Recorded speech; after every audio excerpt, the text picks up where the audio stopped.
I don't know if you'll be able to hear the pitter-patter of raindrops on Joy's roof. As I edit this video, I'm in another state park where it's been raining all day.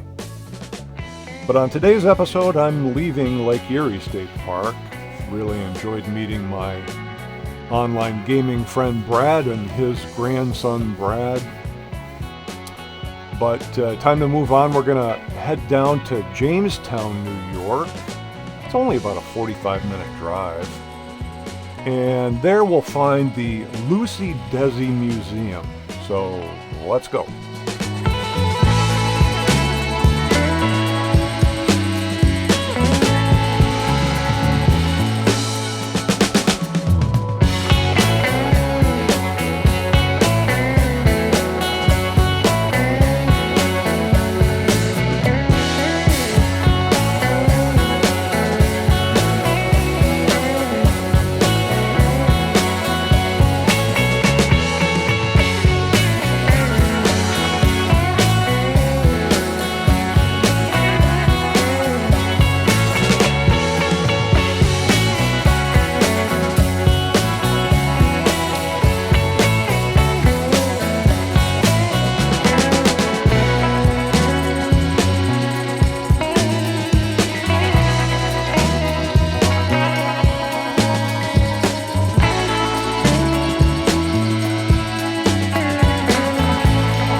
After finding a place to park, I just walked over to the museum. It was only a few blocks away.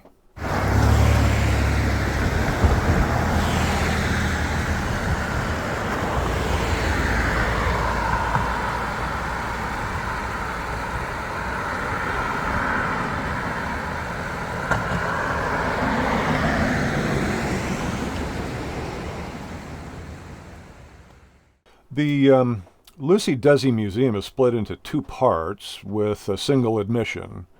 One part is about the lives of Lucy and Desi, and the other part is focused more on the television and the Desilu Studios side of their lives. And of course, this is just a sampling of the museums, so please be sure to visit the museum should you happen to be in the Jamestown, New York area to see it all. At the entrance to the museum, there's a little vestibule in which there's cameos of Desi and Lucy in the form of portraits and attire and some memorabilia from their lives.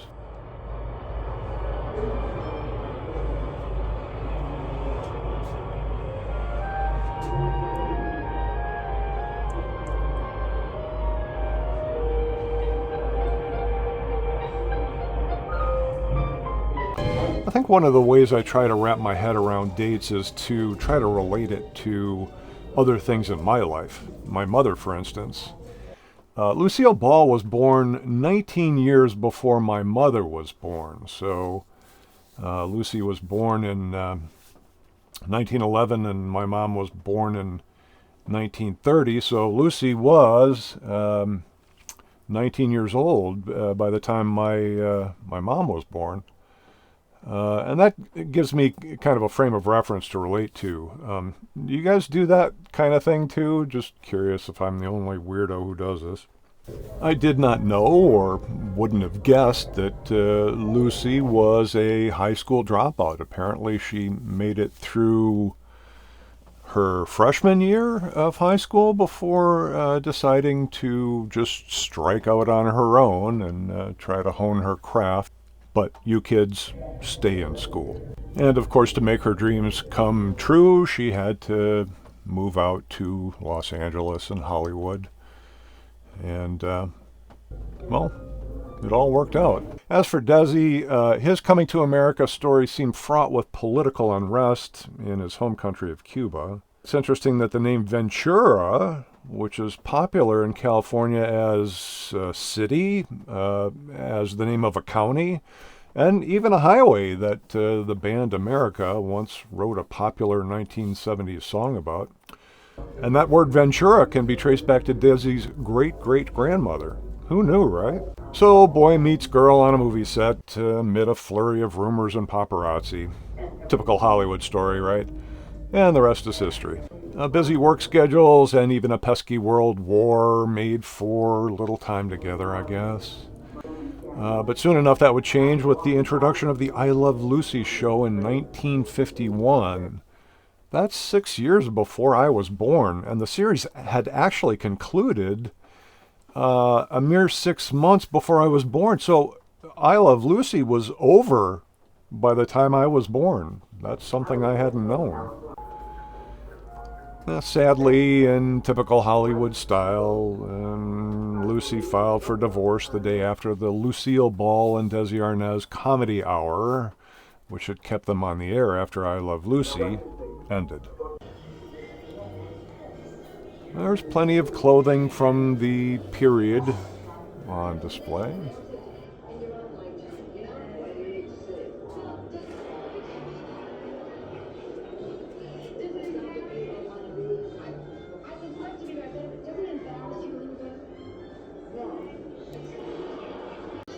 Now, how many of you even know what TV Guide is?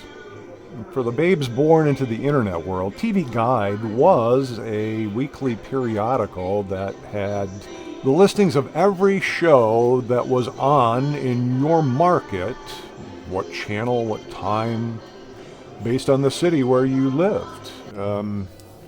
And And there were 2 whole walls of TV guide covers that featured Lucy in some way.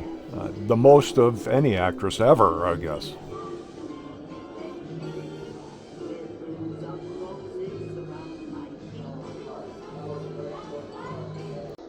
On the Desilu side of the museum, you'll get a taste of just how powerful and influential this production company was. Just look at all the shows that Desilu produced. How many of these did you watch? Among others, I watched The Andy Griffith Show, That Girl, My Favorite Martian, Hogan's Heroes, one of my favorites, and of course, Star Trek, the original series.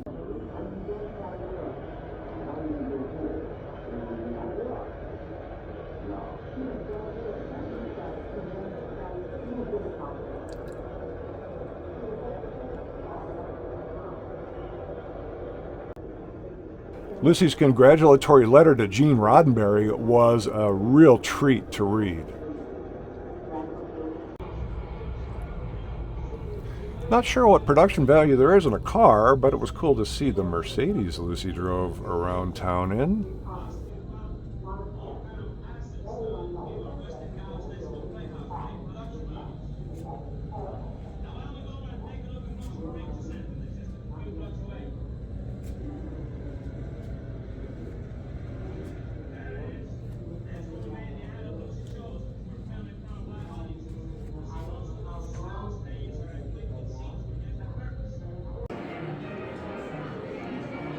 And finally, there's an opportunity for you to immerse yourselves in recreations of the sets used on I Love Lucy by having your picture taken right on the set.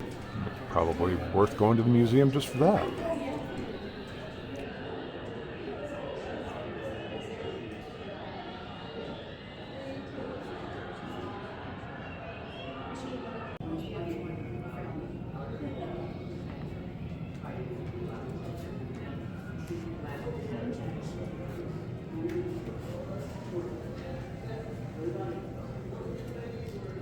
So I hope you enjoyed this little taste of the whole museum. Again, go see it for yourselves if you're ever in the Jamestown, New York area. It's worth stopping by to soak in some of that early TV magic, right? And we'll see you in the next video.